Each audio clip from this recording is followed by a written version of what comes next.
This whole book is a steamy scene. Yes. Yeah. I was so horny for them falling in love. Mel. Yes. I was. Yes. I was falling in love horny. Okay. Uh-huh. Yeah, you were horned up for the love. I'm Melody Carlisle. And I'm Sabrina Bradley. And this is Heaving Bosoms.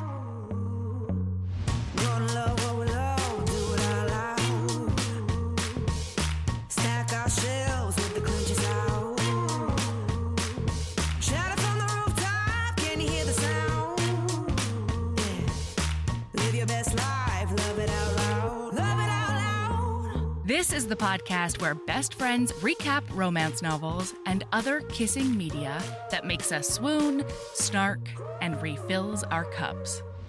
Whether you've read the book or are coming in blind, we'll lay bare every delicious scene and revel in the tropes and subgenres that make romance amazing. All right, listener, strap in and strap on. Headphones are highly recommended.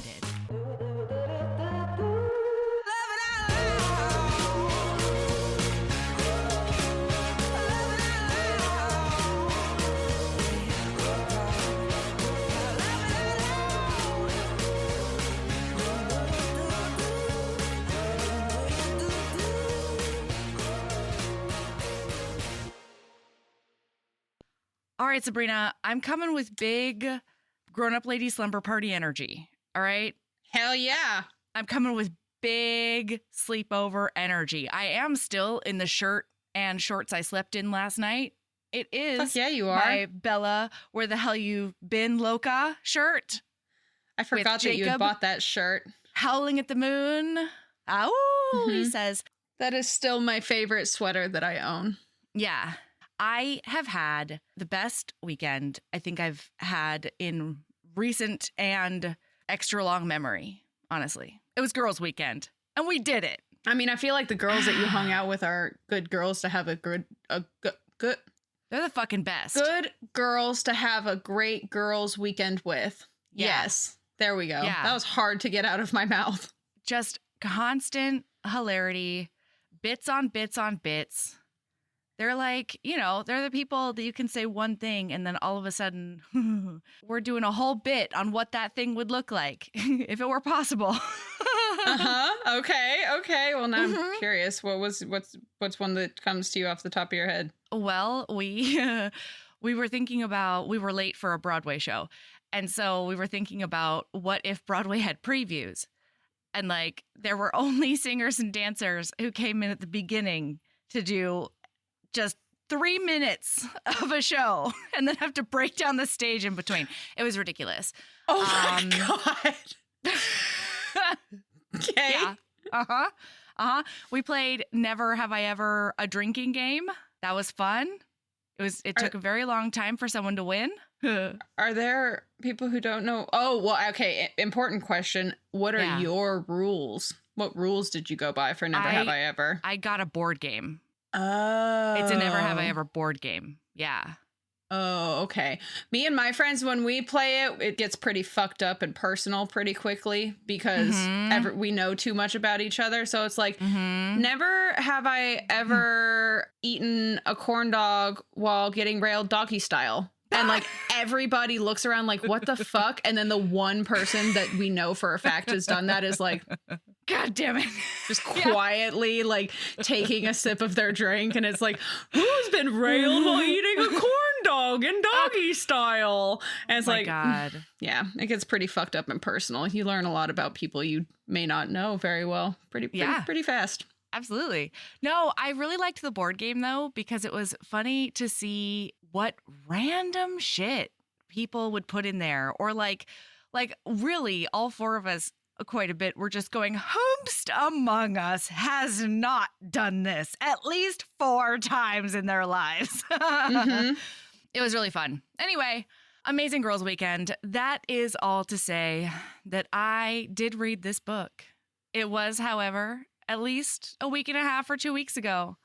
So I'm coming on vibes and enthusiasm is what I'm doing. Well, luckily for you, one, you told me that I would love this book. I did. You were extremely correct. I'm in fact distraught that I cannot find an audiobook for the second book yet. I was looking, I have Kobo Plus and stuff like that, so I was kind of hoping to find it at the library on Kobo Plus. I've not found it, so I will probably end up purchasing it on Audible. Yeah. Sometimes you gotta do what you gotta do. It's a really good audiobook, and it's like everything that I needed in order to feel okay about the world after reading this book. Well, also, this was the perfect narrator. Yes. For this character. Okay, listener. So, like, for context, this book is all in first person. Yep. Single point of view.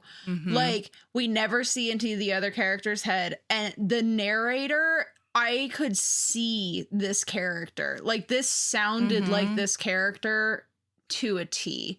There were even times that, like, after having a little bit of experience narrating, at times it seemed like there was like a little pause where like he was going from the end of one line to the start of the other and like making sure he was on the right line. But because of the characterization and it worked because it sounded like somebody being like, and this is my next thought, it was so good. It was so good. Yeah. Well, and I noticed that like that exact same thing, because I think this is the second book that I've officially done my it's my lady love, but my exceptionally chaotic but also exceptionally fantastically organized multitasking that people already thought I was crazy that I would knit while I eyeball read or like crochet while I eyeball read. I've gone completely off the rails, listener. You'll hear about it in my lady love. Oh, listener, Sabrina was so sweet. I ended up not talking about a book on one of our reading roundups for Patreon because I had just recently started it and I had a feeling that Sabrina would want to read it. What happened was you were about to start talking about it anyway, Mel, and I was like, shut the fuck up. Yeah, you're right. I will be reading this book. Do not tell me shit about it. Yeah, and so we're going to do that book, which means I already read it. It's exciting. Honestly, it was a matter of self-preservation because Melody, when she really loves a book, is incapable of keeping that shit to herself. I can't do it. Which means I knew that I needed to have this book read before the next reading roundup because otherwise Melody would obliterate the whole thing and tell me all about it. I would be vibrating too hard to stop myself. Any hoodles. Speaking of Patreon, we have some people to say thank you. Yeah, and welcome. So this first batch are people who joined recently. So welcome, hey, thanks to Coco Page and Trista M. To Lindsay H. and Sarah. And Lindsay R. and Emily S. And then the next group is people who have been patrons for a while. And we love you equally and just as much. And thank you so much because there's a lot of things that we couldn't do without you. Yeah. So thank you to Chris N. and Andrew S. Emily R. and Shelby. Natalie M. and Esprit A. Alexis B. and Elizabeth G. Karen B. and Julie L. Woo! Thank you. Y'all are the best. Thank you for sticking with us. Yeah. And welcome to the shenanigans, new patrons. It gets a little wild. Our crazy antics. Hell yeah. So I would like to call Melody out before we even start recording. Boy. Wow. Because I thought it was hilarious, especially considering I started reading this book well after you had already read it for the first time. Yeah, sure. Mel. What? We have a Google Drive, right? We have the Heaving Bosoms Google Drive. And I used to take all of my notes and everything on my personal Google Drive. And secretly without me. It was just is what she would do. Based on what happened on Friday, I should have left it that way. No. So I was like, why am I doing this? This doesn't make sense. I should just put it on the Heaving Bosoms Drive so that it's all in one place. I told you I was doing this. Well, part of the issue is Mel and I name all of our stuff the same name basically, because it's the same thing, right? It's, In the Middle of Somewhere by Roan Parrish. We're going to both end up naming it the same thing. Also, Mel likes to just kind of like dirty laundry that doesn't make it into the hamper, just kind of leave her notes scattered around the drive. I have a folder for her called Notes, Mel. I can't fold her anything. Never in a million years. I think, I would honestly think that there was something wrong with her if she actually successfully got her notes in there. So occasionally I go in and sweep up behind her and just shove everything into her folder. I'm still working on getting past years notes foldered. They're buried. It doesn't matter. It's fine. It matters to Sabrina. It does, because it gives me hives when I go into our drive. I get that. But anyway, so I open up in her my notes for In the Middle of Somewhere. And I know for a fact I've only taken notes on the first chapter.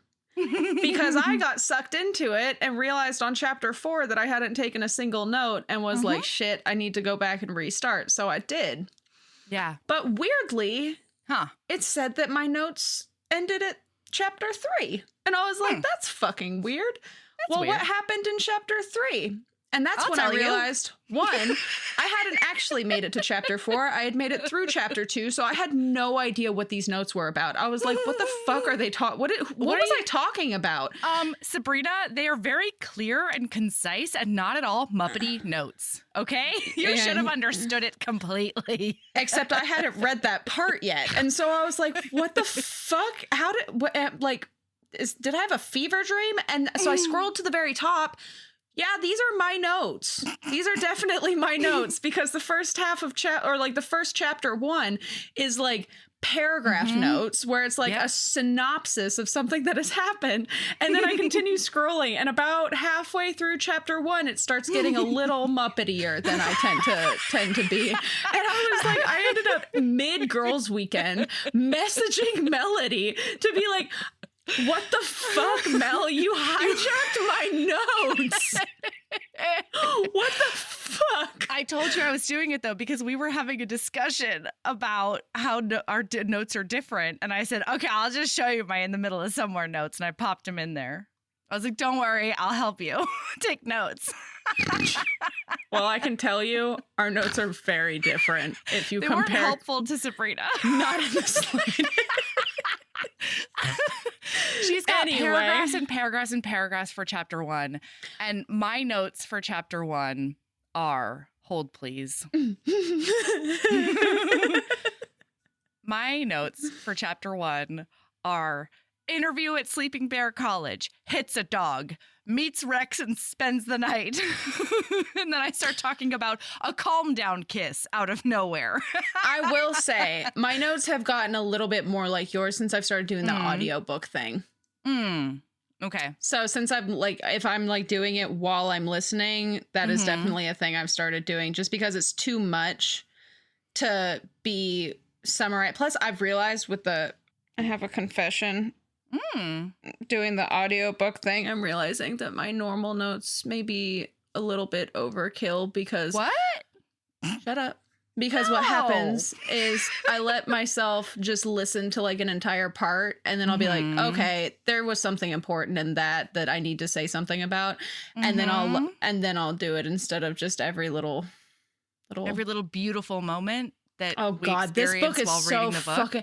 This book Listener, is beautiful. This book crackles on the page, the tension and everything. Just it's visceral. It crackles. It's so good. Well, and there's not a third act breakup, which is one of my most. I fucking love it when there's not a third act breakup. It's one of the reasons that I really like historicals a lot of the time, because it's external conflict that is the main thing of the book.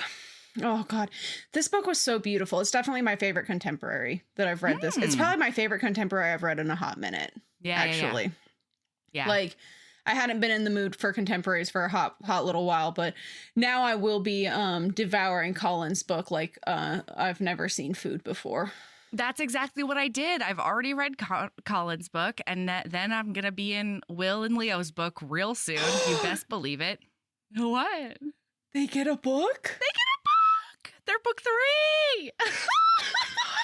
I have a note in my notes that is like, yes, a ship has sailed with Will and Leo on it. Yes, they get a book, get stoked. Oh, I'm very excited about that. Okay, so let's get into it. So we open with Daniel, and his name is Daniel, not Dan. Do not fucking call him Dan. But we open with Daniel. He is just had an interview at this tiny little fucking college in the middle of fucking nowhere called Sleeping Bear College. In Michigan or Minnesota. It's Michigan. Or Missouri.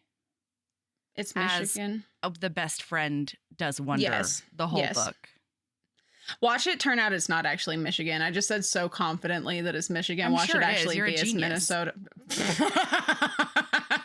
Do not put that out in the universe, please. You're a and genius. Thank you. Fight me. I'm not the one who's going to fight you. The universe is going to fight me. They're going to be like, a genius, huh? Huh? Interesting. You've been spreading lies about yourself? Let's fucking go, bitch. Anyway, so we very quickly learned that Daniel is gay, poor, and desperate for a job. Needs a job. And he's an academic. Oh my God. So as somebody who used to work at a university, specifically like a publicly funded university, and this might be way too much information for just at a university that was publicly funded. Yeah, publicly funded university. Enough. We'll just leave it there. I almost just gave way more information. But anyway, academia, I have a lot of professor friends, and I have a lot of other friends that work in other areas of academia, like in office situations or, you know, like outskirt things. This book hit the nail on the head. Oh, yeah, from start to finish. Yeah, like, it absolutely did. Wow. I am very curious about Roan Parrish and what their background is, because like, you couldn't have gotten this from research. And also like oh my God, the anxiety rep in this book is so spot on, and it's never explicitly stated, but this dude's got anxiety. Hardcore. Hardcore anxiety. He's an anxiety ball. And I would what he is. Definitely hazard that he has PTSD as well. Absolutely. And like, it was it's just go read it. Listener, if you have not, if you have never read this book and you are listening to this episode, stop listening, go read the book, and then come back, because watching and reading through this book for the first time is an experience that you don't want to miss out on.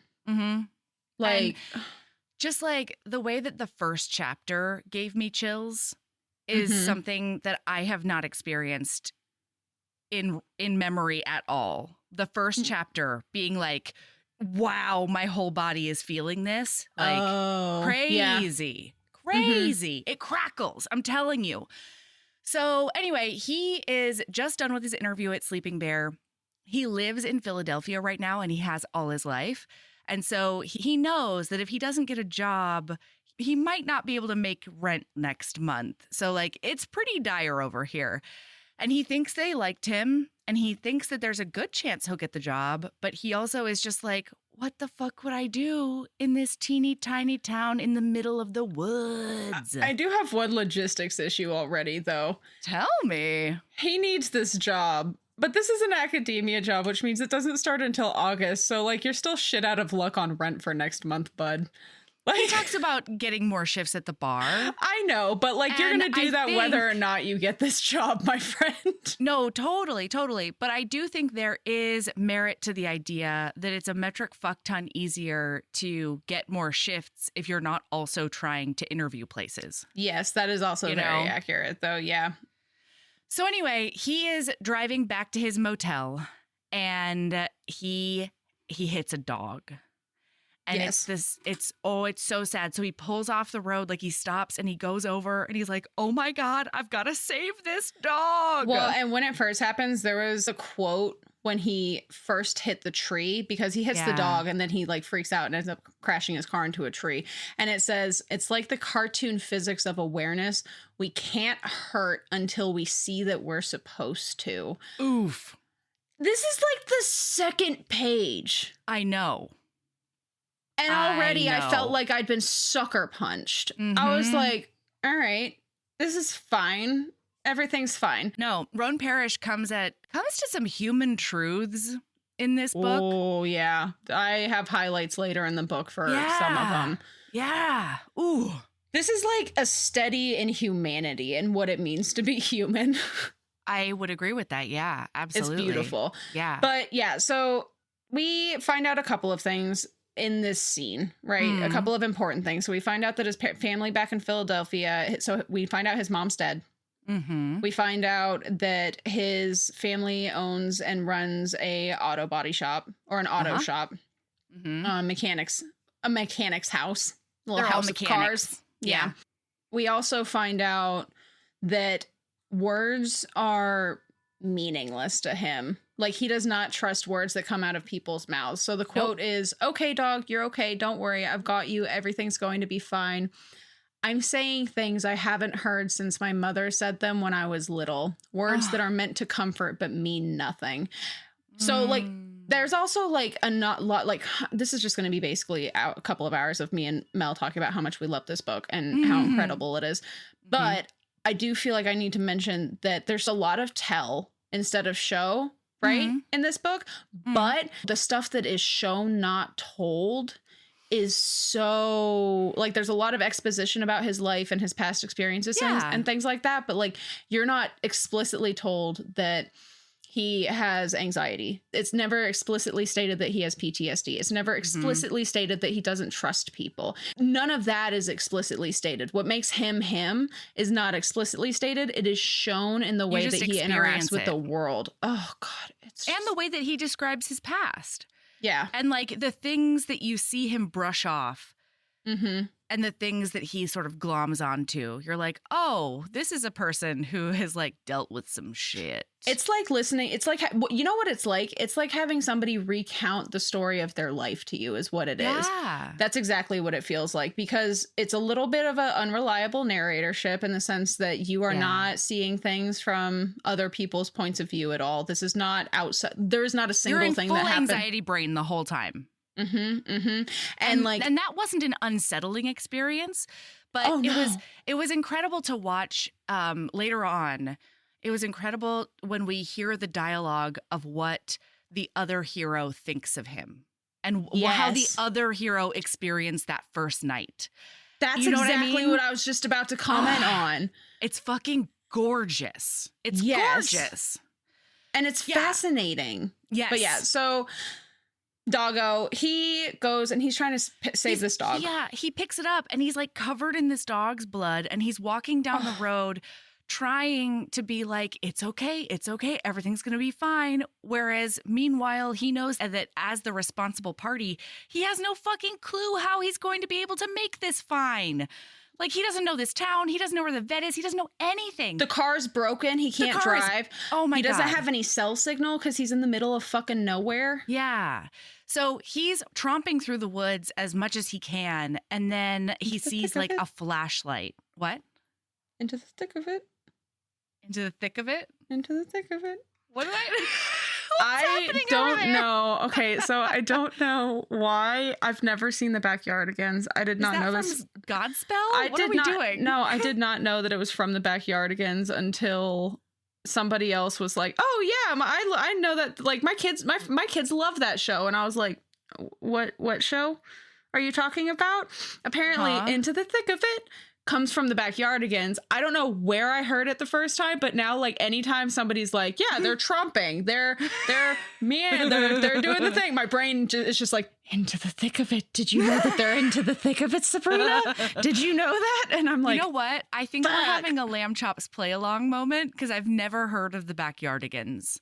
I have no idea what I'm going to be honest about. It's literally all I know is that it is some sort of children's show. Okay, excellent. All right. So it just got into your brain and carved out a space for itself. Just that line of into the thick of it. I dig it. It's going to live in my brain rent-free until the day I die. Like, I won't be surprised if my final words laying on my deathbed are going to be, well, I'm off into the thick of it. And then just truly, because I experienced that as a tick that you were doing at me. It basically may as well. God, we don't I don't need any more neurodivergences, please. I feel like I'm chock full. I don't. You know what? That was the other thing about Girls Weekend that was amazing, because all 4 of us are neurodivergent in similar and different ways. And so it was wonderful just to like be able to be my chaotic unmask self and be you. And like have all of them totally, like we all just came to each other where each other were. You know what I mean? Like I'm doing circles in my kitchen because I can't remember if I needed a knife or what I was doing and am I cutting something? Like we had several moments where we were just like, oh, hey, check out what you're doing right now. And I'm like, oh no, I'm putting the onions into the compost. Oh no. And it was just so fucking lovely. It was so nice to be like, hey, here we go. And they would be like, I'm yeah, a I get hot that. mess. And they're like, we love you for it. Not in spite of it, but because of it. And the chili is still fucking delicious. Fuck yeah. Oh my God. I love a chili. Same. But yeah, so he's meandering down. This flashlight comes out of nowhere. And all of a sudden he can barely see this person with the flashlight because the light's shining in his face, but he can tell that it's like some kind of big burly dude. And then basically he shows up, tells Daniel to follow him, grabs the dog and is like, you carry this, and then hands him a gun. And immediately Daniel, who is born and raised, has never left Philadelphia in his fucking life, is holding a rifle. Holding a rifle, and he's like holding it like basically with like his finger and thumb, like, oh my God, knowing my luck, you have a gun. Well, and he's like, knowing my luck, I would end up tripping, falling, and then shooting me, this guy, and the dog. Yeah, absolutely. He also, this is a recurring thing. Yeah. He's fucking so sure that Michigan is just full of cannibals in the woods. Cannibals everywhere. And serial killers and... It's so cute. But there's also this moment that I really, really loved, because let's review. He's just been in a car accident himself, you know, and then all he's been thinking about is this dog. And so when Rex, we find out his name is Rex, the other hero, grabs this dog and puts it in his arms, he's like, oh my gosh, I am experiencing like the exhaustion that you can only take in when somebody takes your burden. Like I had no idea that I was so tired and I could barely walk because I just had to get this dog somewhere. And now that I feel this sense of relief that someone else is helping me do this, I'm like, oh wow, like he's experiencing how his body feels now. And there's a moment a little bit later, they go back to the cabin and he's like, oh fuck, like what do? I need to like take care of the car. Like, is there a mechanic? And Rex is like, oh, don't worry about it. When you were showering, I made sure somebody picked up the car. I canceled your motel reservation. Because got you something else. Is adorable. He's such a nurturer. And the best part of Rex is that he's not perfect. He is not a perfect man, but he is fan-fucking-tastic, and his imperfections make him beautiful. Yeah. And Daniel is standing there being like, oh my God, is this what it feels like for someone to take care of you? Because he hasn't experienced that since his mom died. You know, he grew up with his 3 brothers and his dad, and he was the ostracized kid because all of them are the epitome of toxic masculinity. And he never hid the fact that he was gay. He never hid parts of his identity in order to mask for them. And so he just got all of their rejection throughout his whole life. And then we find out that his last boyfriend, he thought they had been dating for 2 years. Only boyfriend. The only person he's ever gone on dates with. A singular one. Yeah. The only person who would ever be in a position to caretake for him in intimate ways like this. Just saw him as like a convenient fuck, and it says he was like fucking 10% of Philadelphia anytime they weren't together. So it was, it's so gorgeous because Rex's number one love language, the number one way that he shows love is through acts of service. 10,000%. Yeah. And Daniel very clearly does not know how to handle acts of service. Even his best friend Ginger. So his best friend is named Ginger. She's a tattoo artist. And I just realized this is what this episode is going to be. There's going to be so much of us just basically describing Daniel as a person with the occasional, this is a scene that happened. So his best friend Ginger back in Philadelphia, the way that they met was he had a really bad day. And he was like, what, 20? Like 19 or 20 maybe. No, he was in high school. Oh, yeah. He was like 16. Yeah. Yeah. Yep. Because she was 19 or 20. She's like 4 years older than he is. And she has a tattoo shop and she's a tattoo artist. And he had a really bad day and just ended up sitting in front of her tattoo shop for some reason for hours. And eventually, because he was watching her give a tattau to like this big, giant, burly man who was like crying. Yes, like he sobbing. Was like, he was like, wow. What an amazing thing to like feel pain like that and be able to immediately pinpoint what it is and express it. Yeah. And after she finishes giving that tattoo, she comes out and she just sits next to him in silence for a little while. And then she's like, so what are you doing? And he's like, sitting. Nothing. And she's like, all right, well, you seem like somebody who will come back if I give you a free tattoo. So do you want to come in and get a tattoo? And he does. And they've been inseparable ever since. And he gets English roses on his bicep because that was his mom's favorite flower. Yeah.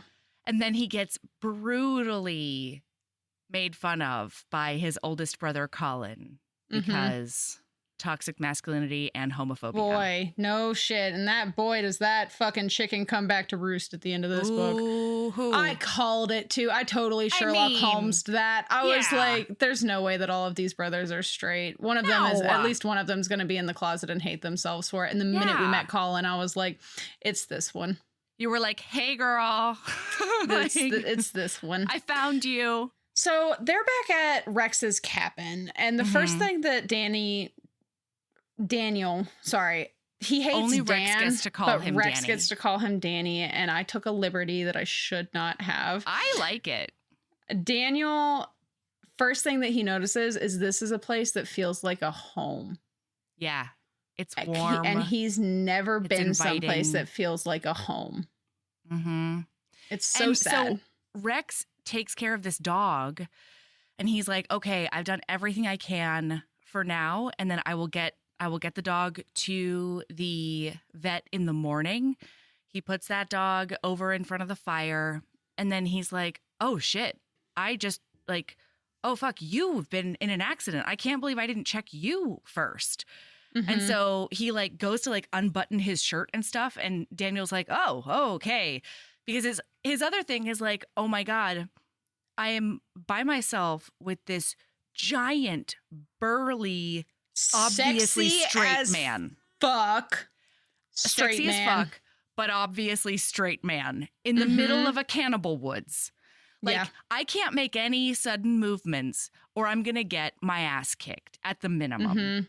And so, meanwhile, go ahead. So he is getting his shirt taken off. Dude bro is like touching on like checking him for bruises and things like that. And then he starts to go for his pants and fucking Daniel's like, no way in hell, because there's Daniel's no way like, hey, that I'm not gonna be able to get a bone. And so he's like, so Rex is like, okay, that's fine. Here's some clothes. Go take a shower.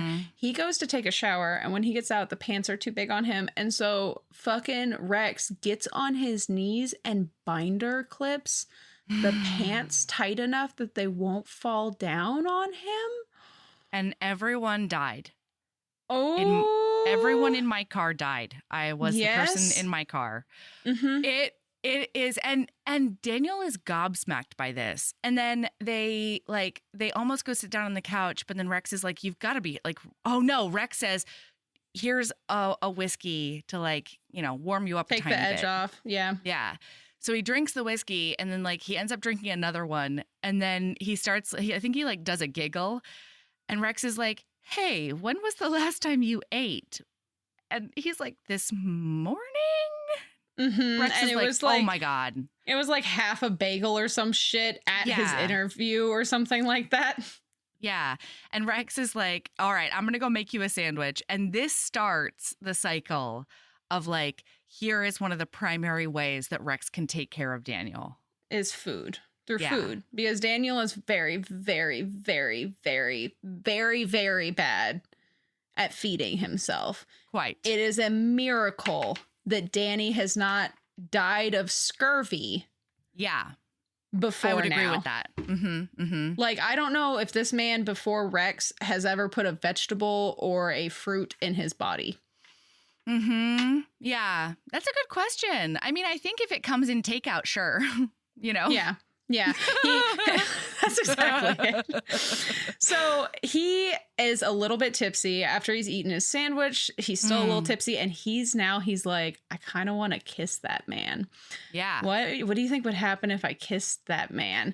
And then Rex actually asks Daniel about his dissertation and seems interested. And so Daniel gets a little distracted and he gets a little excited because there's nothing a grad student or like somebody with their PhD enjoys more than somebody who's actually interested in your dissertation. Let me tell you, ask somebody with a fucking PhD to tell you about their fucking dissertation. And if you're actually interested in hearing about what it is they have to say, they will never shut up about it. And it's the cutest thing ever. It is very cute. And because Daniel is like, people ask that if they are either being polite or they want to tune out while you talk about your dissertation so that then they can talk about their dissertation afterwards. Yes. So he tries to be like, oh, no, it's fine. We don't have to talk about that. And Rex says, well, if you don't think I'll understand it, I guess we don't have to. And Daniel's like, oh, no, that's not what I'm saying at all. And then like immediately goes into his whole deal. And of course, because this is Daniel, he ends up falling into a panic attack thinking about his future and his dissertation. Yes. And Rex says, you need to calm down. Well, because he gets so flummoxed, he says something about being gay. Yes. And then is like, he's like, oh no, I'm in danger right now. And and he is saying this from past experience. It's not paranoia. It is legitimate experience. And it's fair. As somebody who's super queer, living someplace that is very not particularly queer friendly. Yeah. Legit. Like, yes, I understand 1000%. The minute he freaked out because that spilled out of his mouth, I was like, yeah, because I don't know. Because like, I don't know these people. I don't know if they're going to fucking have an issue with this. Yeah. I don't know if there's anything. The only thing more dangerous than a straight man who's been rejected by a woman is a straight man who's maybe gonna get hit on by a gay guy. And I'm not talking all straight men. I'm talking about a very particular homophobic, toxically masculine straight man. But that is a thing. And he's sitting there being like, oh my God, does this very straight lumberjacky man think that I'm gonna start hitting on him or something? And then don't worry, listener, Rex fucking tells him to calm down and then kisses him. He gently pushes him up against the wall and crowds him a bit and then kisses him. Okay, I'm just going to come out and say it right now. One, there are a lot of steamy scenes in this book, not even necessarily just sex, but like steamy scenes. There's a lot of them in this book, and every single one of them is incredible. We're not going to stop and talk about all of them because there are just too many. But like, wow. But also just know, listener, that it crackles off the page. And it crackles even when it's not a steam. This whole book is a steamy scene. Yes. Yeah. I was so horny for them falling in love. Mel. Yes. I was. Yes. I was falling in love horny. Okay. Yeah. You were horned up for the love. Yes. Well, and so it turns out that Rex is a movie buff, and so they end up putting on an old-timey movie, and it's called Gaslight, and this is when he learns that this is where the term gaslight came from. I love this movie. I've never seen this movie. Do you want to watch this movie sometime? Absolutely. I will buddy watch this movie with you. Oh my God, we should do a watch party for Gaslight. Oh, okay. All right. Ingrid Bergman really knocks it out of the park. Or we can do a watch party as well and just hang out and drink some wine and just relax and learn about the term gaslighting. Any hoodles. So he ends up, oh boy, poor Daniel. So then Rex is like talking about the movie and he's talking about this version as opposed to the 1940s version. And he's so just well, and isn't sexy. he talking? Isn't specifically the U.S. version versus the U.K. version? Something this is like such specific details, but like it was just so interesting to me. There was so much interesting information in this book. I learned so much about movies. Mm-hmm. Oh, it was wonderful. And so Daniel is now on whiskey 3 on, you know, a sandwich that still hasn't really hit his stomach completely yet. And so he's just like, this and man adrenaline and probably a concussion. Yes, absolutely. And so he's just like, this man is too sexy for life and words. And so I'm going to straddle him right now and kiss his face off. Climb him like a tree. Yes. And I'm going to climb him like my personal fucking Everest. Okay. And they're making out. And then he goes for Rex's pants and Rex stops him. And is basically gently. Like, yes, it's not like he like slaps him away and he's like, that's my no script. Get away from that. Don't touch that. No, it's like, no, we're not going to. He says like, you've had a really long day. Yeah. Mm-hmm. And I think it's time to just relax and go to bed. And then he carefully removes him and says goodnight and gives puts him him a to blanket. Bed. And then he stands in the doorway and he says, you know, you could have been one of those golden age Hollywood men, but your eyes, oh my gosh, your eyes would have been wasted in black and white. Hey, listener, did you remember the thing that Mel said about how she hasn't listened to this book in like a week and a half and she's just going on vibes? Mm-hmm. Yeah, me too. Interesting. These are my vibes. Interesting. I don't even have that in my notes. I had no idea. I read this book over the last 72 hours. No idea. You know I what? had no to idea be fair, that was a scene. That definitely wasn't verbatim, but it was the spirit of what happened. It could have not even happened in the book, and I'm just going to believe that it happened. You could be fucking bald-faced. You could be gaslighting me right now about what's happening in this book, and I'd be like, hey, yeah, that tracks. That sounds like something that Rex would say. Cool. Oh, it's so good. It's so good. So anyway, we already know that Daniel's family is a bunch of dicks. We find out that they've been dicks. Like, we already know all of these things. Well, this is zippy zapped 6 months into the future. Later. So the first chapter happened in February and then it's August and he has decided to take the job. So he is moving to Sleeping Bear, or actually it's Holiday, Michigan. I love it. Just any of you who like to shoehorn books into prompts, this I would argue that this book, for a couple of different reasons, but if just for the fact that they live in Holiday, Michigan, you could definitely shoehorn this into a couple of different holiday challenges. Hell yeah. But any hoodles. So we find out that back in February, Rex just straight up left Danny in his house alone. And all he left was a Post-it note with a phone number on it that didn't have any, identification at all. And when Daniel called that number, it was the taxi service. Holy fuck balls. I would be mortified. Oh yeah, I would have absolutely reacted this exact same way that Daniel did, which is, okay, gotta go. Clearly. Like, oh my God, I touched his no-no spot. I assaulted him. I have to get out of here and get my life together. Like, oh my God, what the fuck is happening? I'm out. Gotta go.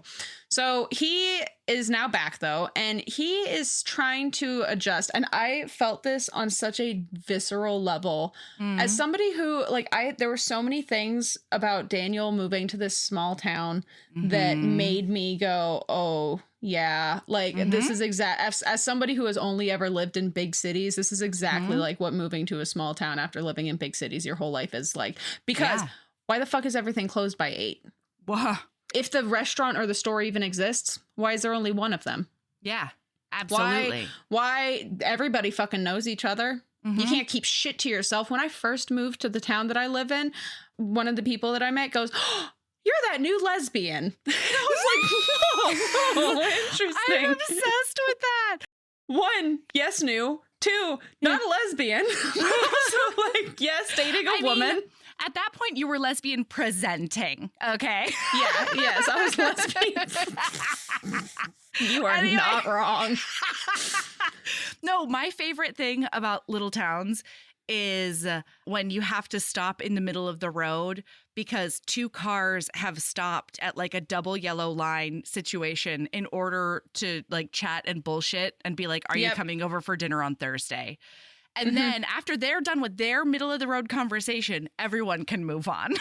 Yeah, exactly. Or like just like stopped in the middle of just stopped in the middle of the road. This is a 2-lane road. This is a 2-lane road, my friend. They had shit to say to each other. Yeah. What do you want from them? Fucking, I hope you have a good fucking audiobook on because God knows how long you're going to be here. And I really hope you don't have to pee. And if you do have to pee, you have a wide mouth water bottle on hand. Oh, yeah. And I will say that if you honk, you are the asshole. Oh, yeah. Absolutely. Absolutely. You don't honk. You don't honk. Absolutely not. Yeah. So anyway, he's there and he's like, I got a shitty little apartment above a hardware store. And the guy was like very interested in the fact that I was a city gay man. And he says like it's almost as if he's like proud of himself, you know? He's got like a badge of honor for being the landlord of the gay guy in town. The new gay guy. Mm-hmm. The new big city gay specifically. That's the one, yeah. And the only thing that's open after 8 p.m. is one pizza place. And he's like, I guess I live on pizza now. And he does make one very good point, I will say, though.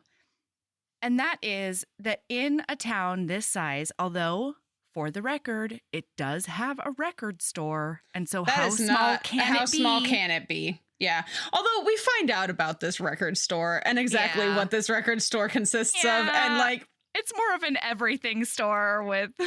If a small town was going to have a music store, that's what we'll call it. If this is what it would be like. Yeah, that's fair. This is what it would be like. Anyway, he says that like because it's so small and everything, he'll have more time to write. He does have to turn that dissertation into a book. So I did have that thought when I first went to college, like maybe 2 years into college. I went on a trip for the satellite thing that I was a part of. And we went to this fucking college. It's a great college for engineering, but it's in the middle of fucking nowhere. Like there is nothing to do in that town. And I did have the thought I'd be graduated by now. If I'd gone to college in a town like this instead of like a big city. Like what else? What the fuck else is there to do other than shrooms in the woods and homework? That's about it. I say that like I've done shrooms in the woods. I've never done shrooms. I don't know why that was the example that came to mind. I just feel like that's something that you would do. There is one more thing that you can do in the woods, Sabrina, and that is get epically finger banged. Hey, that happens. And it's about to happen. It's about to happen. I've been there. Daniel gets to be there. But yeah. Yeah. So he's decided to go for a little walk just to kind of see what's going on. He grabs his favorite book. I can't think of what. Why are you obsessed with me? Why are you obsessed with me? Are you talking to a bug? Yes, right now? Of course I'm talking to a bug. It keeps like coming directly right here in between me and the microphone. And I'm like, I've been trying not to like swat at it because I don't want to slam my fucking microphone, but I keep like doing like a little bit of a like, go away. There's so much shit you could be interested in that is not me. I just took a shower. What the fuck is wrong? I put deodorant on and it's like, hey girl, you want to get finger banged in the woods? Yeah, right. Hey girl, can I go right up your nose? Ooh. Yeah. I'll body bang your nostril. Let's fucking do it. Anyway, so he's walking, he grabs his favorite book. He has his headphones in with his ancient iPod that he is desperately trying to keep like because he lives by this 1 more year mantra, which I definitely understand, where he's like, this car just has to last me 1 more year. This iPod just needs to make it 1 more year. This job just needs to make it 1 more year. This school, I just have to make it 1 more year. So like he lives a 1 more year kind of life, which like, boy, I feel that on a deeply visceral level. But he gets slammed into when he's walking through the woods and he says, I should have fucking known better than to be walking alone at night when I couldn't hear someone coming. I've known that since I was 12 years old. I can't believe I thought it was safe here just because there's nothing to fucking do. Serial killers, Daniel. Remember? All this runs through my mind in the second it takes me to see that I am, in fact, not about to be serial killed. Because guess what, listener? What banged into him was an adorable dog. And that adorable dog is named Marilyn. And that adorable dog is the dog that... I am so sorry. This is an audio medium. I feel like I'm channeling Daniel right now. I'm going to maybe put that on Instagram. I don't know. Anyway, where was I? He's not being serial killed. He is, in fact, got knocked over by a dog. And that dog is Marilyn, the dog that he hit 6 months ago. And guess what? The dog that's totally fine and who lives with Rex now. Mm-hmm. Oh! Yep. And Daniel asks Rex why he named the dog Marilyn. And he was like what? Keep going. I'll tell you why I laugh in a second. Oh, because he was like, you know what? She was at a low. And I thought if anybody could make a comeback, it's a Marilyn. And then Daniel thinks to himself, didn't Marilyn Monroe kill herself? That's exactly why I laughed, Mel. So Rex is there now. And Daniel takes this opportunity to be like, hey, just, to clear things up between us. I'm really sorry about the way I acted. I didn't mean to attack you, and I'm really sorry if I made you feel uncomfortable. And then Rex says, I kissed you, Daniel. Don't you remember? And then Daniel says, hell yeah.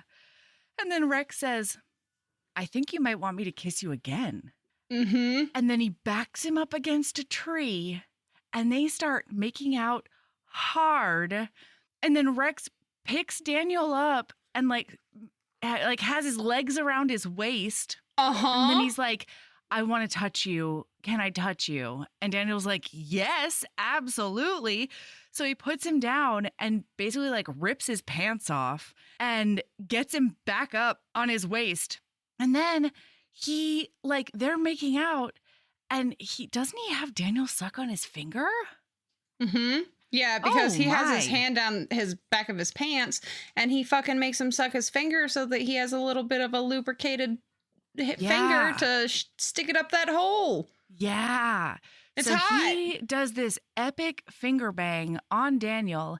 And then, if I remember correctly, he also strokes both their dicks at the same time. Yes. So, quote, the night I met you, Rex says against my mouth, all I could think about was getting inside you. Oh my he God. strokes inside of me with his thick finger, thrusting against me as he speaks. His voice is low, smoke curling around me. Your mouth, he kisses me. Your gorgeous ass. He flexes his wrist and fucks me with his finger.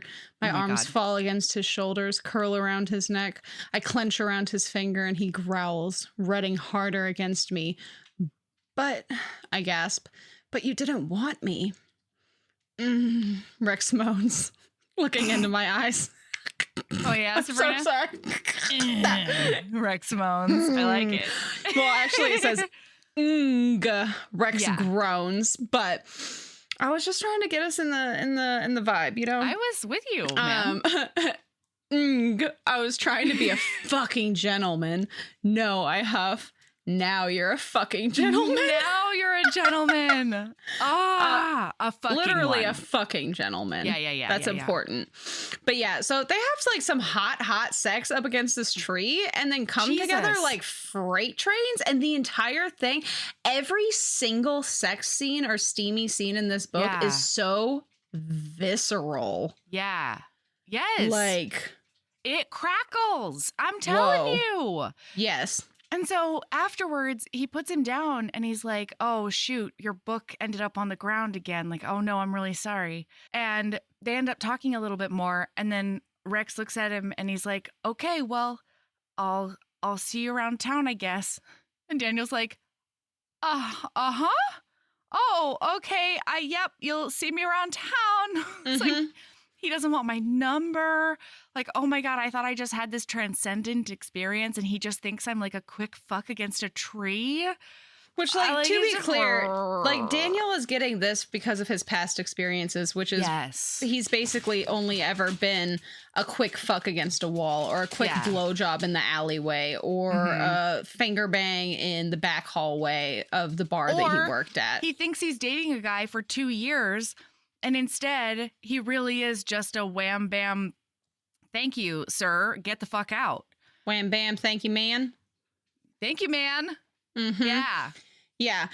Well, and we also start to learn that this is when we start to learn a little bit of Rex's own traumas, which are he's pretty clear that he's afraid of getting close to people and letting his heart get broken, which we find out later throughout the book in a lot of different ways. But we find out he's very, very shy. Mm-hmm. And like this is very out of character for him, but he is drawn to Daniel for some reason. Yeah. Yeah. Yes. And then I don't know why this hit me so hard in all of my parts. Tell me everything. But for what I don't even remember what caused this, but Rex chuckles and teases Daniel and then chucks him under the chin. Yeah. And I was like, why is this so hot to me? Yeah. What the It's fuck? hot. It was so good. And yeah, so then we kind of zippy Daniel zap. walks home thinking like, wow, I just humiliated myself again. Rex does offer to drive him home, and Daniel's But like, it's an afterthought. no, yeah. It's very clearly like Rex is like, well, cool, man. See you later. Thanks for the fun. But it's because Rex is like the epitome of painfully shy. Yes. And instead, Daniel takes that as an anxious person would. As like, this is a rejection. They hate me. They hate me. Yeah, I'm a terrible person. I did all the wrong things. My cum smells terrible, and now I have to go die. Like, it's... yeah. I have never thought that before in my life as a potential concern. Thank you for giving. So the way I like to characterize my anxiety. Okay, I'm going to tell you. Sabrina looking off into the distance while she contemplates her cum smelling bad. No, Sabrina. So I'm going to tell you how I characterize my anxiety. Okay. So my anxiety is a little gremlin that lives in the back of my brain in a library. And in this library, there are a lot of books. Okay. And the way that this gremlin decides what I'm going to be anxious about each day is it just picks a random book off of these shelves and just plops it on the desk in front of me, opens it to a random page and says, this one.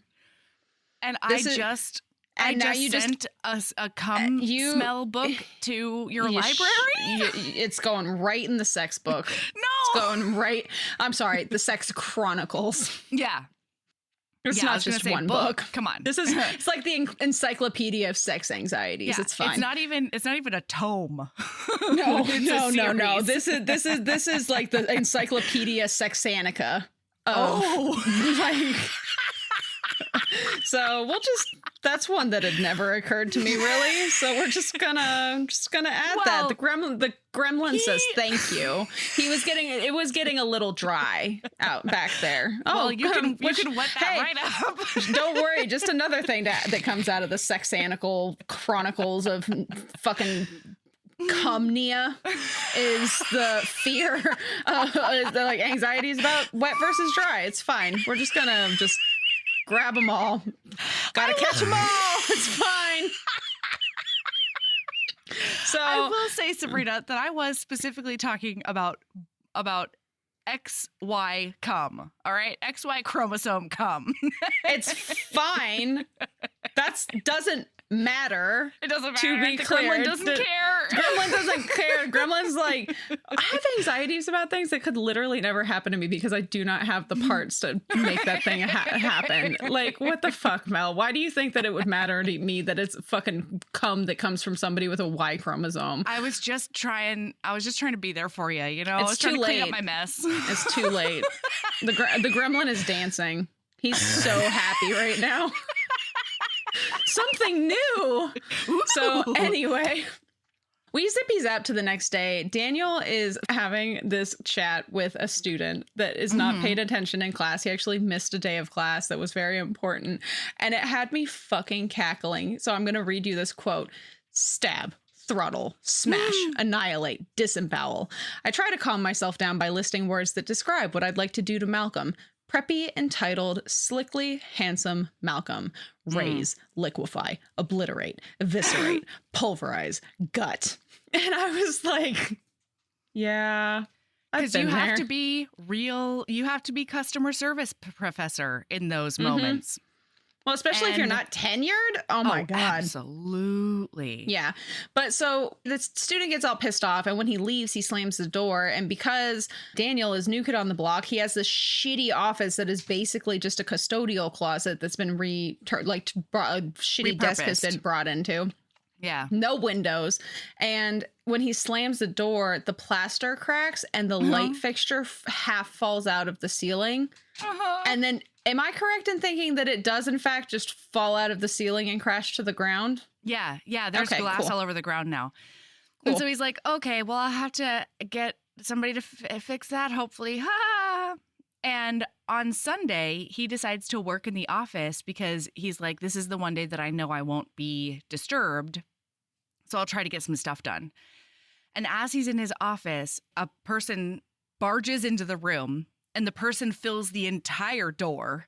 And he's like, oh my God, Rex is here. And Rex like stops like a deer in the headlights. And Daniel looks at him and he's like, I was here to fix a light. This is your office? Daniel's like, yeah, this is where we need a light fixed.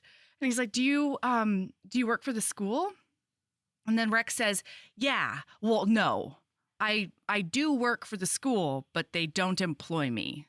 And his whole point is like, I'm not a janitor or anything. And Daniel's like, I wouldn't care. You know, in his mind, he's like, I think there are some professors who would be hoity-toity about that, but not this guy. Yeah. Absolutely. Yeah. But basically, Rex is a freelance handyman sometimes. Yeah.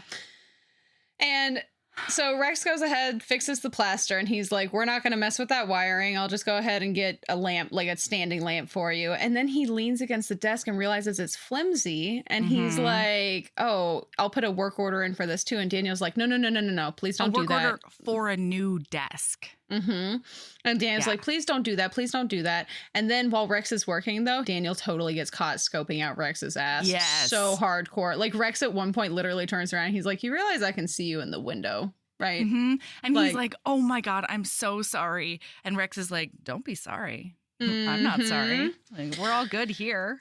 And then apparently we find out that Danny in town is known as the angry gay professor from New York City who uses all the $10 words. And it had me cackling. But then Daniel asks Rex for his phone number. And Rex is like, why don't you give me your phone number instead? And Daniel, because he's an anxious little fucking turkey, is like, wow, cool, classic blow off. All right. Daniel like writes it down, and as he's thinking like, I'm the dumbest fucking human on the planet. This is the worst. So a little bit later, we find out that Rex is not blowing him off. Like 2 days later, Rex invites Daniel over to watch Gaslight, the British version, with him that Saturday. Oh. And of course, Daniel is like, yes. And oh my God, listening to this bitch on audio was like, this was the most awkward conversation in the world. Like, literally, so Daniel's cute. Like, I don't say great again. Don't say great again, Daniel. Okay, cool, great. Sounds good. And I was like, that's a mood. That's a mood. Yeah. And then when he gets into work, he finds out, guess what? The last time he hit his desk, it caused a problem because it was a flimsy piece of shit. But he hits his desk again. Rex fucking didn't put in the work order. He just fixed it himself. Oh my God. Swoon? So he calls Rex back to be like, hey, I just wanted to confirm that you fixed this thing. And he's like, well, yeah, you didn't want me to put in a work order, so I didn't do that. I just fixed it. And he's like, wow, okay, wow, that's really nice. Nobody's ever done anything nice like that for me. And then Rex is like, I'm really excited to see you on Saturday.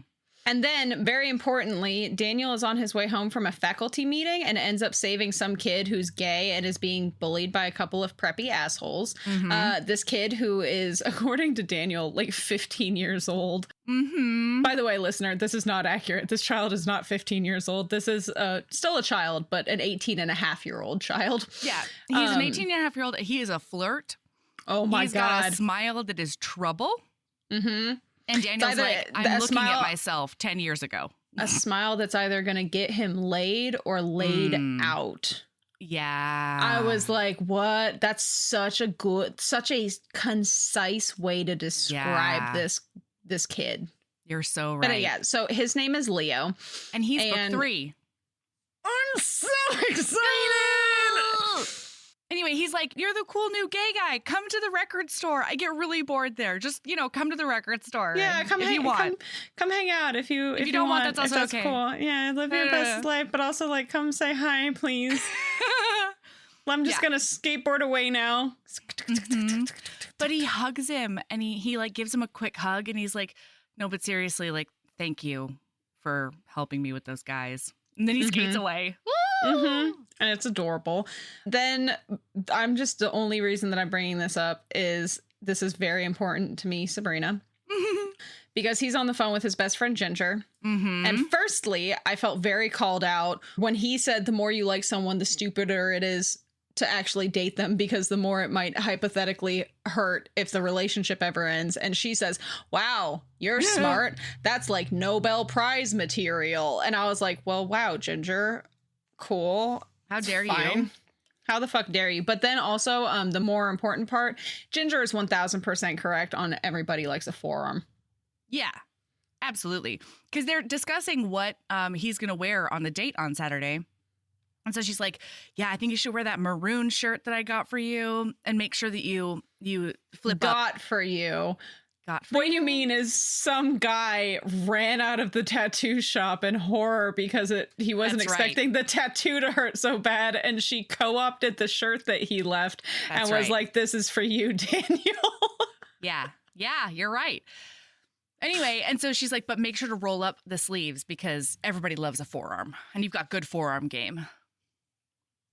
So Ginger's also the most irreverent motherfucker in the whole world. Truth.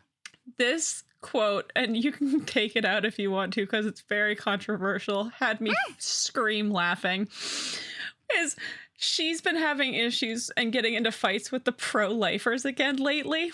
Oh, yeah.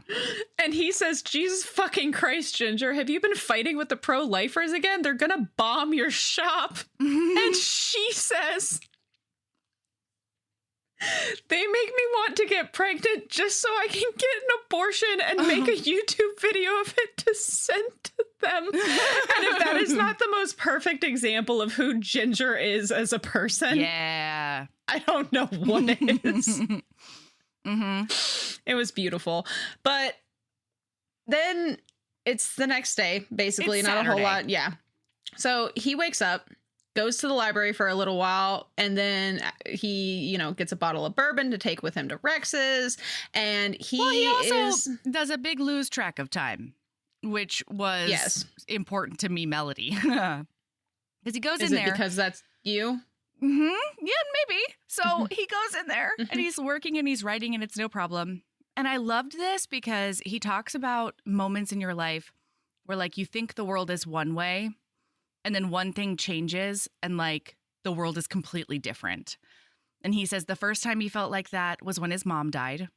And then now he walks out of the library. He walked in and it was a normal, sort of blustery day.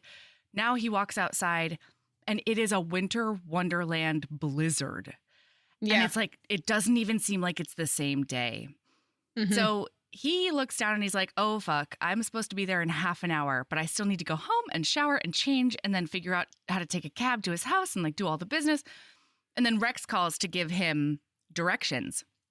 And he's like, hey, Rex, I'm so sorry. Like, my car isn't working. I think the battery's like frozen or dead or whatever.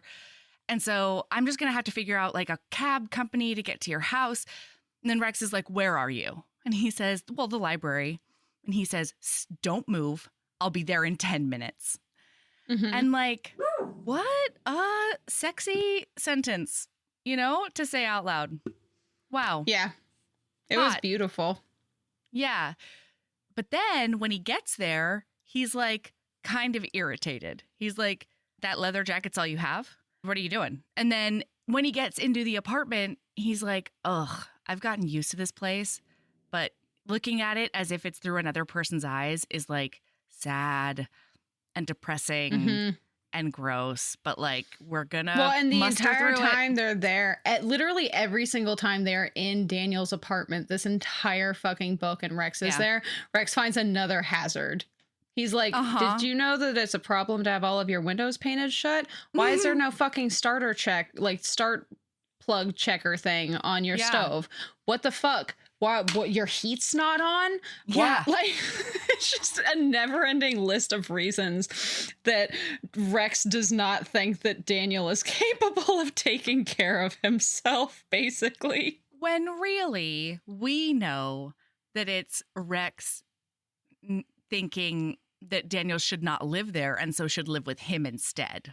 That's really what's going on in Rex's brain. That's what's going on. Of course it is. Yeah. So anyway, Daniel takes a shower and he's like, whoa, I look like a completely different human. Like, I'm warmed up. I feel like excited for the rest of the night. And Rex drives him out to his place. And then they pull up and it says that his cabin is like just a come to life Thomas Kincaid painting, you know?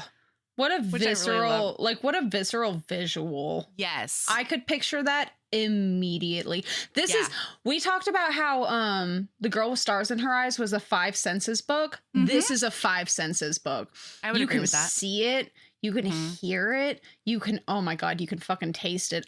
This book made me so fucking hungry. I almost said horny. Yeah, well, it also did that. Let's be honest. But like so hungry. I was so fucking hungry. And so he's like, I'm going to make us some dinner. And Daniel's like, well, can I help with anything? And Rex says, I thought you didn't cook. And he's like, well, no, but I could probably chop, something or whatever. He's like, you take a seat. I'll take care of this. And then he just watches this hunk of a man cook a big old dinner. Just cooking that dinner. Just gonna cook it all up. Oh my gosh. Wow. Yeah. So this is also when Daniel really starts to notice, because this is their first long interaction together, where it's continuous. It's not just a quick conversation or a fuck against a tree, or, a traumatic kissing experience after almost killing a dog. Yep. But he notices that Rex interacts with communication a little weirdly, it's as if he's out of practice. Yeah, and he says, note to self, Rex talks a lot more when he's doing something with his hands. Because he's chopping up all this stuff. And he's focused on something else. Exactly. And he's telling him a lot of his life story, he grew up with his mom. She was a single parent. She wanted to be a movie star. But specifically a golden age movie star kind of thing. Yeah. It was his stories about his mom made me so sad. Yeah. It also reminded me a lot of Girl with Stars in Her Eyes. But luckily this mother's not quite. Except that she's not neglectful and terrible. Yeah. I mean, the worst. She could have been better. Yeah, that's true. I don't know. Maybe she was just as bad, but we just never saw it on page. It wasn't as important to the story as it was in Girl with Stars in Her Eyes. I would agree with that. But then they start talking about tattoos, and Rex starts undressing Daniel and kissing his neck and telling him he's beautiful. Yeah. And then he says, I want to look at you. Can I? And Daniel's like, okay. So they go over by the fire because Rex has built them a fire, and then does all the undressing, and he's touching all of his tattoos. It is so tender. Yes. And like we are in Daniel's mind for this, and you can tell that Daniel does not know what it like. He's never had a fish sex out life of water. this. And on top of that, it's been a while since he bottomed because he only ever topped for Richard, the guy that he quote unquote dated for 2 years. Yeah. And wow, the way that Rex like keyed in that immediately, like Rex is so thoughtful and observant. Because he feels like Daniel tense up a tiny bit when he's like on his stomach and Rex is like kissing up and down his back and stuff. Well, I'm so sorry, listener. I know I shouldn't do this, but I'm going to. First of all, when he's undressing him and then he takes off Rex's shirt, he says, "Oh, I feel like a scrawny little kid around you, like when we're like this." And then in his inner monologue, he's like, no, ugh. Like, think about Ginger. Ginger would say, you need to project confidence. And actually, one of my favorite podcasts, Will You Accept This Rose? One of Arden Marine's like biggest mantras this past like year and a half or so has been, don't give people arrows to shoot you with. And so her whole thing is like, you're becoming a champion at all times. It doesn't matter where you are. It doesn't matter where you're going. It doesn't matter your skill level. You're becoming a champion. And so you don't give people arrows to shoot you with. And it's so smart. And so that's basically what Daniel's thinking. And then he's like, no way. Like, you are beautiful. And then he says, you wouldn't have looked twice at me if we had been at school together. Yeah. And he's like, I don't believe that. In the slightest. And then Rex starts spinning this tale about how he bets he looked like just the same and his hair was just as out of control and he probably drove some boy insane. And it's just, oh my God. It's beautiful. And we find out that Rex didn't talk at school at all. And he moved around so much that he barely really had a chance to make friends. Yeah. And like nobody ever realized, like, so I'm just going to go ahead and maybe I won't spoil this. Not yet. Not yet. So that's when Rex says, I want you so bad. And Daniel basically goes, oh. And so he's like, yeah, let's go. And that's when they go to the bedroom. And then Rex notices that he tenses up and he's like, hey, we don't have to do anything that you don't want to do. Yeah. So I have 2 quotes. Yeah. One is from during the sex and one is from after the sex that really just gives you such a good insight into where Daniel is for all of this. Oh my God, yes. So while they are, I wanted to be irreverent for a second and say while they're on their train to Pound Town, but I refuse to say that because everything is just so tender in this book. So they have gotten to the point where he has been opened up. And Rex is sliding all the way inside of him. As he slides all the way inside me, I feel heat and fullness and a heartbeat of fear caught in my throat. He's so close. I'm in his house and in his bed, and he's inside me, and there's nowhere to go. And just for a second, I panic. My body tightens and Rex groans. I'm breathing a little too fast and his weight is immovable, but then he opens his eyes and looks at me and he's here, right here. This isn't a fuck in a bathroom stall. It's not a blowjob in the alley outside the club or jerking off one of my brother's straight friends at work, knowing they'll come on my stomach and never look me in the eye again. I squeeze my eyes shut and open them again, and he's still right there, frozen, trembling above me. Breathe, Daniel. Rex is... He's a goddamn dreamboat. He's so observant, and he uses his powers for good. Yes. Also a little for evil sometimes, but mostly for good. I can't remember a single time, but that's fine. It's evil in the sense that he teases the ever-living fuck out of Daniel sometimes. Oh, yeah, that's true. That's true. Yeah. It's great. It's beautiful. And like one of the reasons that he tenses up is because he is still trying to buck all of the messaging that he got as a kid from his dad and his brothers. And so specifically about bottoming, he's like, it's just you like you can't show people your weaknesses and he'll think that I'm weak if I let him do this and all this stuff. And then after they talk it through, he knows that like Rex isn't like that and he wouldn't think of him in that way. And he feels so safe with him that he ends up being like, actually, this is exactly what I want to do. And so when we get to the place where like he goes back to that sort of PTSD, I'm in his house and I'm with him and he's inside me and there's nowhere to go. Watching them navigate all of Daniel's understandable anxieties is so beautiful. It's so gorgeous. And Rex is such a palpably calming force that it's, oh my God. So then what's the quote after?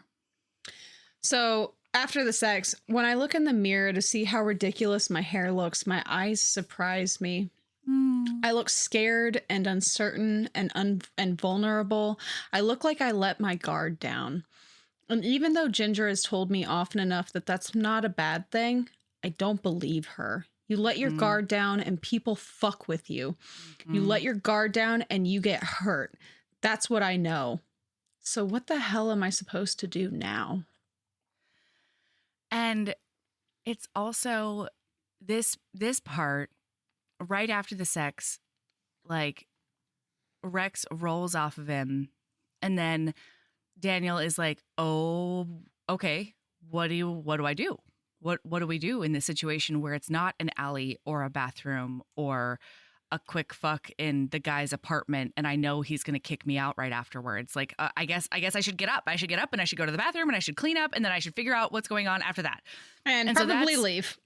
Yeah, and that's when that quote happens. And then when he comes back, Rex is like still a noodle in bed and he's like, "Hey, so you probably want me to leave now." And Rex is like, "You don't have a car." And he's like, "Oh, so yeah, I mean, I can call a cab." And Rex is like, "You can if you want to, but I really don't want you to." And he's like, "Yeah?" And Rex is like, "Yeah, come here." And he like pulls him into this giant bear snuggle and he's like nuzzling on him and kissing him and chatting and everything. And it is just wonderful. It's perfect and beautiful. Yeah. But then Daniel tenses up again. Or maybe it's when they wake up. At some point, Daniel tenses up again. And I'm pretty sure it's the next morning when they wake up. And so Rex is like he sort of gets up and like goes to the bathroom after trying to initiate sex and then seeing that Daniel's like not super into it or like feeling a certain type of way. So he goes to get in the shower and Daniel like hypes himself up and he's like, "Okay, no, I'm not going to let my anxiety brain run my life. And so I am going to knock on that door and I'm going to see if I can shower with him. That's what I'm going to do." And Rex like welcomes him with open arms. And then as they're under the hot shower spray, Rex is like, "Hey, so I just want you to know that I know I can be a lot and I'm sorry. I just love touching you and I can do that less if that's what you want me to do." And Daniel's like, no, I really like it. I just don't know what to do with it. I've never dated anyone. Like, I don't know what this is and I don't know how to act and I don't know what the rules are. And Rex is like, "There are no rules. Like, this is something that we would do. We would make up along the way." It's so perfect. Like, yeah. And so he says, "I think the plan for the rest of the day is like, I'm going to take you to breakfast and then I'm going to offer to drop you off at your house. But before I do that, I'm going to, see if we can see each other again. I'm going to ask you out. So do you want to go to dinner?" And Daniel's like, "I thought you said you were going to ask me to dinner later." And he's like, "See, I'm just going with the flow, getting my ducks in a row." Yeah. Yeah, it was beautiful. I love them. So he goes home and then he's on the phone with Ginger and I I don't have that many highlights from this book, but like, I guess every single highlight I have, I'm going to read because this was just beautiful. So he's talking to Ginger and he's telling her that I keep doing this thing where I think a nice thought about Rex and then my brain thinks like, it's never going to work. And Ginger says, well, sweetie, that voice in your head is the same one that said you could never go to college. Because, so context, he is a first generation college student. He worked so hard. And he's the youngest. He's the youngest. He went to community college for the first 2 or 3 years of school and then finished up at a 4-year university because he was told. No, at Temple.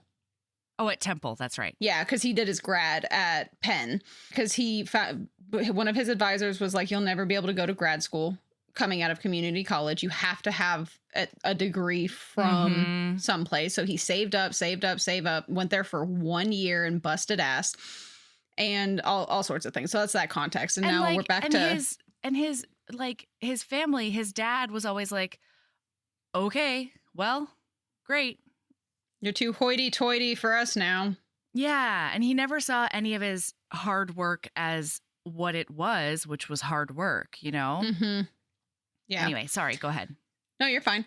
So Ginger said, it's the same one that told you not to bother applying to grad school because they'd never want you. It's the same one that told you all the other students thought you were stupid when you first started. They did think I was stupid when I started. Well, they were asshole snobs. And anyway, you proved to them it wasn't true. So you just have to prove it to this voice too. And I was like, God damn, Ginger, that's a fucking reminder I need in my own life. Thank you for that. Like, I need a Ginger in my, I have it. Frankly, you know what? I have Ginger friends in my life. And you do. Thank God. Yeah. Love a Ginger friend. Most definitely. Yeah. So now they just sort of start dating. Yeah. Well, he also, so something very interesting is Daniel, for the first time, reaches out to his family. Nobody has reached out to him, but he reaches out to them to be like, hey, just calling to see how things are going. And they're all like, what do you need? Fuck. And he's like, nothing. I just wanted to see how things were going because you're my say hi. Family.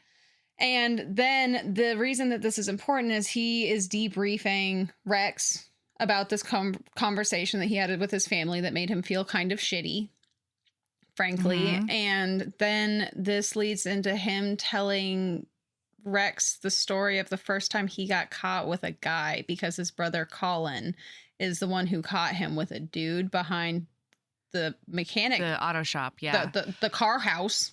And so he's been on thin ice, especially with his brother Colin, because he got some information from Ginger and then lost his temper and used it against Colin in a phone call. Yes. Yeah. So Ginger was basically like, hey, don't let Colin get to you, because Colin's the meanest one. Colin is the ringleader of all of his torment. Awful. Isn't he also the oldest brother? He's the old. Sam's the oldest. Sam's the oldest. Yeah. And he is 6 years older than Daniel. And so he's always the most ruthless with the torture, honestly. Yeah. And so Ginger tells him, don't feel bad because Colin has got some secrets of his own. Like he tries to be all toxic masculinity and homophobic, but he came to me and he asked me if he could cover up a tattoo that he has on his lower back. And Daniel's like, Colin has a tramp stamp? And Ginger's like, yeah, you'll never guess what it is. I don't remember what it is. I just remember he wants to cover it up with a car. It's a butterfly. Oh my God. Okay. Yeah. I had forgotten, but yes, that's accurate. And just to let listener know really quickly, Sabrina doesn't know this yet, but it's not a big spoiler. The reason that he got a butterfly is the exact same reason that Daniel got English roses. Because butterflies made him think of his mom, and they were her favorite. And you got them on your lower back, my friend? Listen, he went in hammered, and I do believe they took advantage of that. Okay. I love the sentiment, but also that's a hell of a choice, my friend. Yeah. Yeah, I cannot fucking wait for Colin's redemption. Yeah.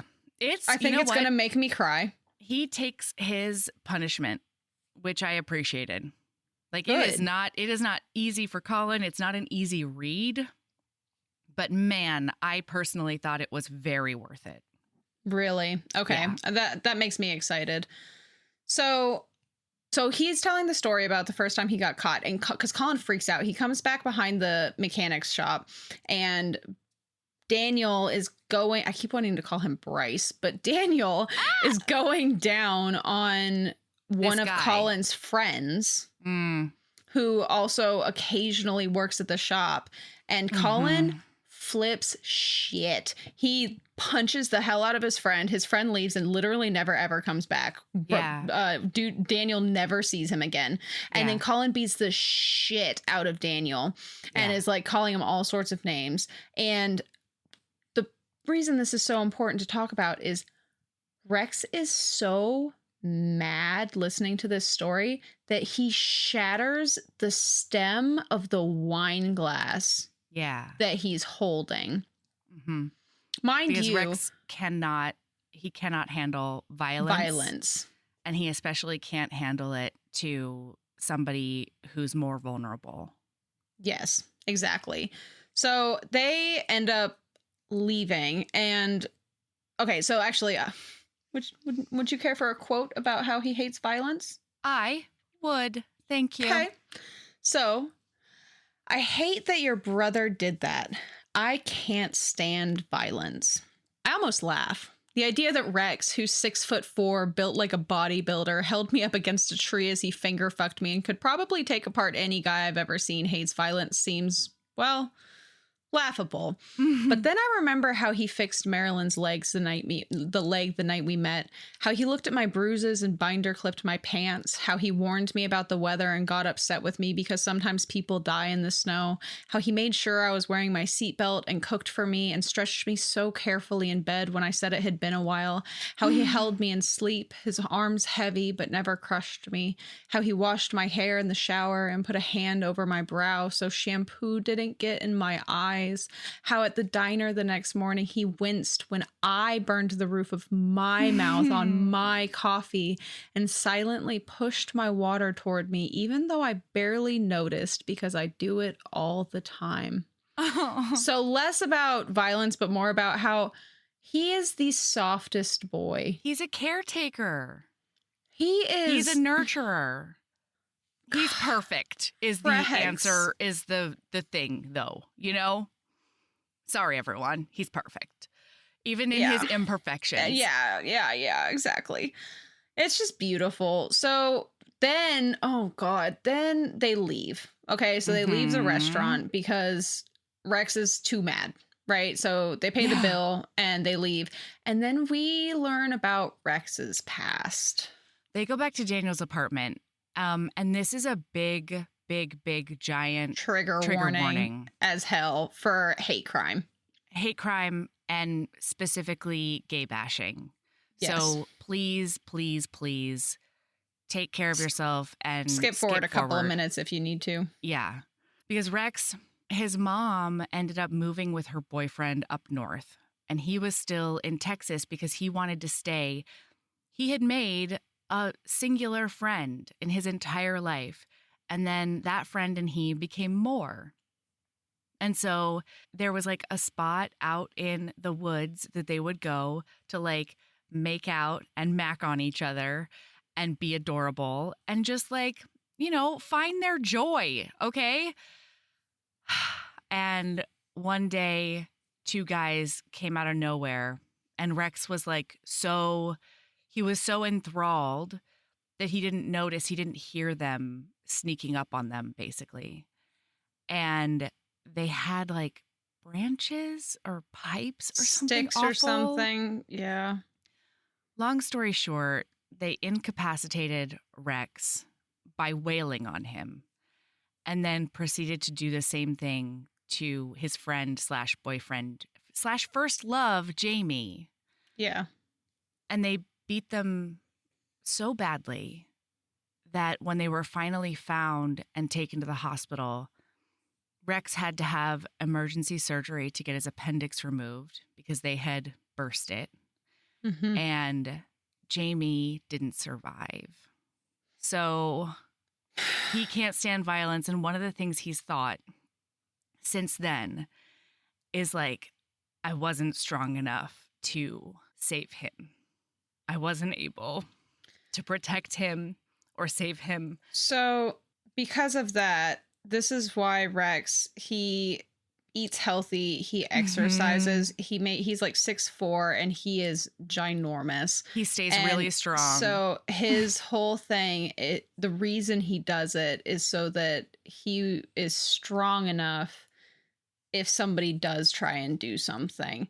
But in a sense, that's the only time he's ever been in a situation like that, because once he got big, nobody fucked with him ever again. He's never had to be in a situation to do something because nobody fucks with him.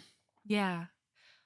One of the things I particularly loved about this scene is that Rex has been finding out little by little that Daniel has had more than his fair share of fights and violent moments and people coming after him. It started with his brothers. They didn't protect him at school. And he has had to learn different ways to like freak people out and get bigger. And then when that doesn't work, like fight as dirty as he possibly can to fucking survive. And so Rex can sort of rest assured that when Daniel tells him there's nothing that you could have done, it doesn't matter how big you were. Like there were two of them and they had weapons. 3 of them. Oh, 3 on of y'all. them. Like there's nothing you could have done. There's nothing. And like there's nothing, even if you were trained to fight right now. No. There's nothing you could have done. They had weapons. There were 3 of them. They came on y'all out of nowhere. It was like a surprise attack. Nothing you could have done. And Rex knows that he's saying that from experience. Mm-hmm. You know? Yeah. And so they end up just curling up and going to bed together and holding each other. Daniel gets to comfort Rex. Yeah. It's really beautiful. Yeah. So we zippy zap and Daniel is at Rex's to finish grading. And we find out that Rex doesn't have the internet. No. And Daniel's like, what? And Rex is just like, I just don't need it very often. Like, why would I have it if I don't need it? Exactly. But we also find out that Rex really wants to get into more custom woodworking instead of just like the odd handyman jobs that he does. Like he wants his livelihood to be custom woodwork. Yeah. And so Daniel's like, oh, well, if you get the internet, you can start a website, you can do this and that. And Rex just shuts down immediately. He's like, oh yeah, cool ideas. Anyway, moving on. Bye. Well, while Rex, did you Sherlock Holmes what was up with Rex? Really? Okay. I did not. I clocked it like, I mean, part of it is maybe because of the book that I just recently read, it was the exact same, like the person had the exact same thing. And because of that, it was a thing. But I didn't even clock that there would be something. Oh. I don't know why. Really? Yeah. Okay. Well, so the boys end up having a talk though, because Daniel is basically bitching about his students and like, why don't they listen to me? Why do they not give a shit about homework? Like, why they don't listen, they skip class and they come in and they suck at their homework or writing these essays. I told them what a thesis is, blah, blah. And Rex is like, what the fuck, Daniel? Like some people are Rex better. Very sweetly says, yeah, you're right. He says, hey, I mean, it might be that they just don't get it. It might be that they just don't have the same aptitude. And maybe that's something that, you know, I don't know, think about it. Yeah. And Daniel does think about it. And it was really lovely. And then Daniel's a little tense.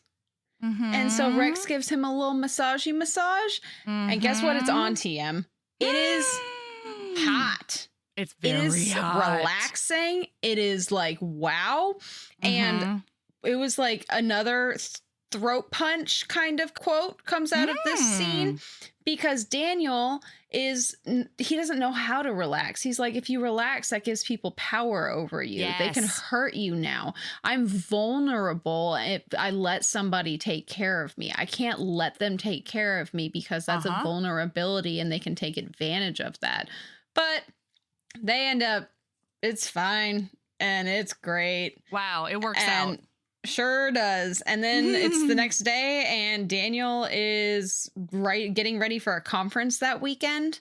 Oh, that's right. Where he's writing a paper, and one of his co-workers, one of his fellow professors, asks him if he wants to get dinner to discuss some committee that he ended up being like the chair of or something.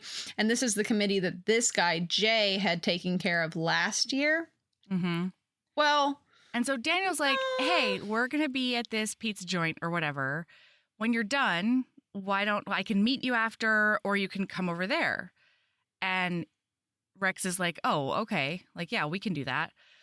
But he gets there a little specifically. Yeah. Daniel says, if I'm not at home at 9, when you show up at 9, just come get me at the pizza place. And then at 8:40, Rex comes sauntering into the pizza place and Daniel's like, oh shit, am I late? Sorry, dude.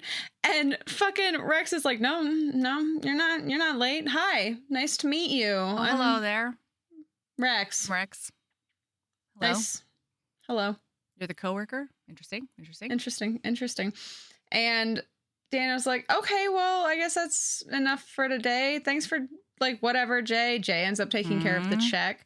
And then they head out, and because Rex is going to hang out while Daniel packs for the conference the next day.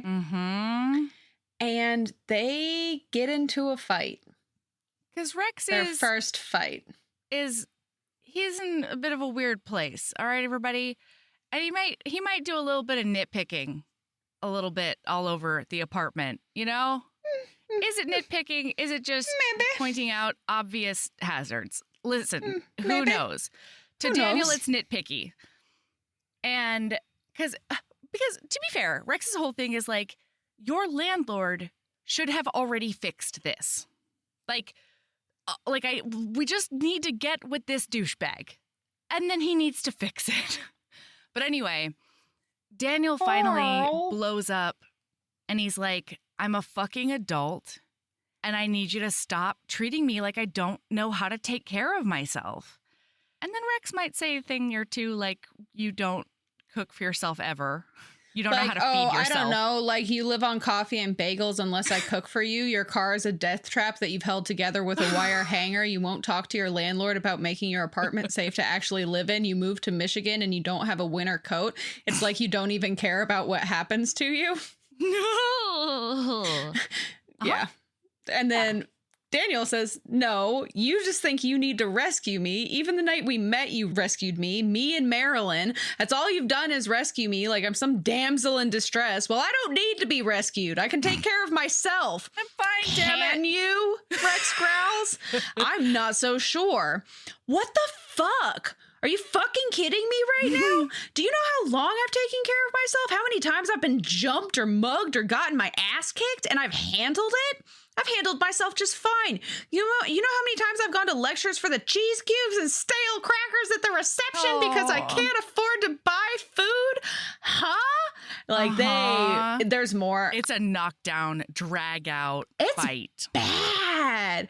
They go for the jugular. This early in a relationship, I think that this would be a deal breaker for me. Yeah. Yeah, like, maybe. This, or like for me specifically, I don't know that. I don't think I could do it. Yeah, that makes sense. Well, and part of this whole conversation that like starts it is Rex being like, hey, by the way, your coworker wants to fuck you. Your coworker's interested.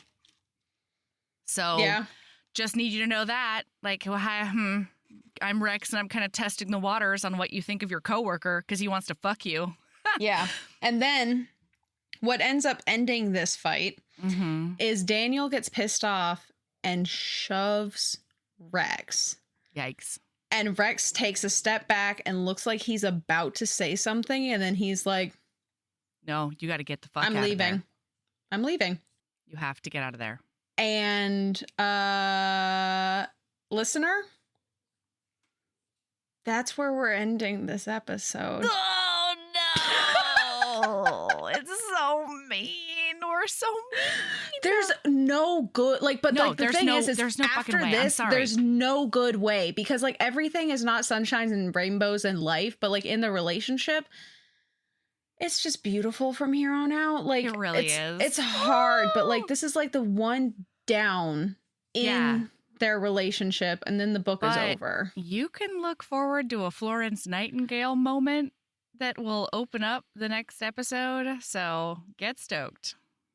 Maybe not open up, but it'll be early in the episode. I don't even know what that reference means. Well, how about we get to Lady Loves and then I tell you about it in the next episode, huh? Sounds like a plan. All right, Mel, what's your lady love? Gosh, I have so many after this weekend. I think my lady love right in this moment. Okay, since we talked about going to the show, my lady love is the soundtrack to the show 6. Oh, And specifically, if you can find it, it's on YouTube Music, but there are versions of the songs, some of the songs with the current cast. ooh. Because the original, like, Catherine Howard song is good in the original cast recording, but this Catherine Howard took an emotional... She just made some emotional choices in the song that made it so impactful.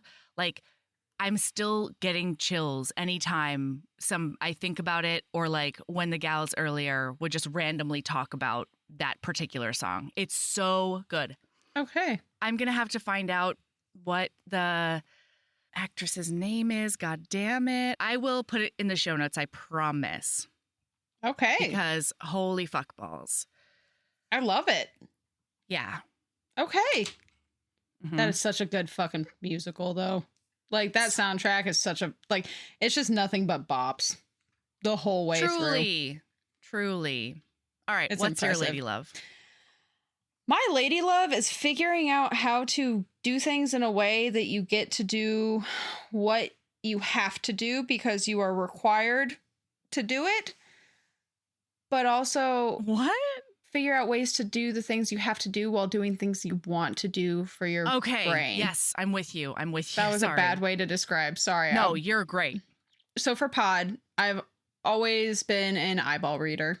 And that Mhm. means that I can either knit or I can crochet, but I cannot cross stitch. I can't color. I can't do any of these things. And I've really been on a coloring kick lately. Like, I got these new markers. They were a lady love recently as well. And so I've been on a coloring kick, and it's just been so good for my mental health, the coloring. But I also, like, I had to read for pod. I had no choice. Like, it was do or die. And then I figured out how to be able to do the thing, like cross stitch or color while reading for pod, because of like the way I have my phone set up. I put the little Audible on. I got my book going, and then I have the Kindle in front of me, and it's whisper synced so I can make my highlights, and then I have my notes in front of me so I can voice to text my notes. Hell yeah. And I've done that for 2 books now, and like, it's definitely slower. So like halfway through, in the middle of nowhere or in the middle of somewhere, I had to switch back to eyeball reading. But that's okay, because I still got to do the thing that was giving me the good zaps in my brain, which was cross stitching for this book. Yeah. And it was just, it's been so nice. It makes me so happy. Figuring out how to cohesively, like figuring out a way to do the thing that you need to do while doing a thing you want to do is just, that's my lady love. I love it. Yeah. Me too. I found the current cast names. So if you can possibly find the Catherine Howard song by Dee Dee Romero, do it. And then if you can possibly find the Anne of Cleves song by Olivia Donaldson, super do it. They're so fucking good. Okay. It was one of those shows where like I would be giggling and then immediately bursting into tears and then being like, ooh, what she said is just so impactful. And then just like unsing in my seat. God, it was such a fun show. It was the best. And yeah, the whenever soundtrack I is come amazing. visit you, we're gonna go see that it live. Yeah. Yeah. We're just gonna see it. a lot of Broadway while I come visit you. It's fine. I dig it. All right. All right, listener. Keep being a badass. And love yourself as much as you love getting a coffee beverage named after you in your small town, because by golly, we did not talk about that, but it's so fucking funny that it's so cute. Daniel's extremely caffeinated drink becomes an item on the menu. Yeah. You know what? Keep being a badass and love yourself as much as you love being the angry gay dude from New York who's actually from Philadelphia. Bye. I love it. Bye.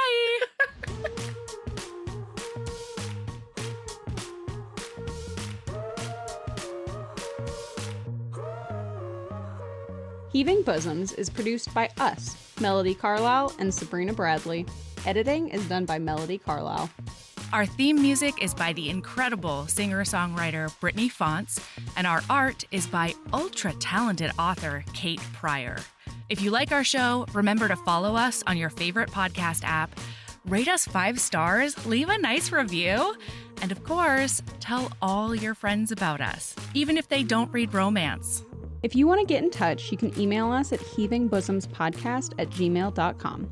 If you want more of us, visit patreon.com/heavingbosomspodcast. You can also find us on Instagram @heavingbosoms, on TikTok @heaving_bosoms, and in our Facebook group, the Heaving Bosoms Geriatric Friendship Cult. Head over to our website to sign up for our newsletter, get our Reading Embrace printable, and check out my audiobooks at heavingbosoms.com. All right, we'll be back next week with more swoons and snark. See you then.